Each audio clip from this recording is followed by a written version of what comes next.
The death toll from the powerful earthquake that struck southern Japan has now risen to 30, as rescue teams continue searching through collapsed buildings despite increasingly difficult conditions.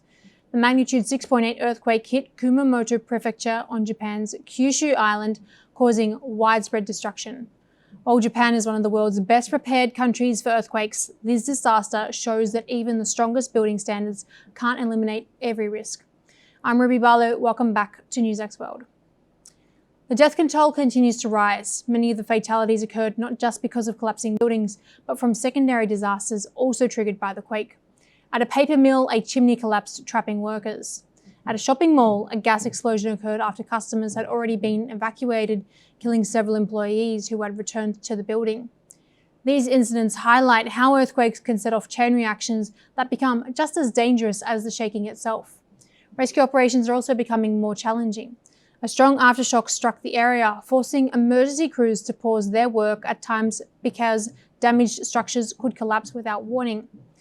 Thousands of firefighters, police officers, military personnel, and rescue workers remain on the ground, racing to find anyone still trapped beneath the rubble.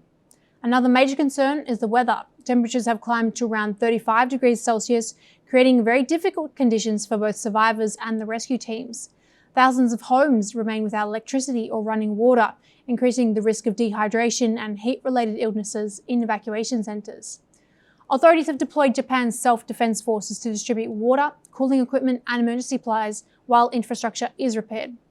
The earthquakes have also disrupted Japan's economy. Several major manufacturers, including Toyota, Honda and Sony, have temporarily suspended operations because factories and transport networks in the region have been damaged.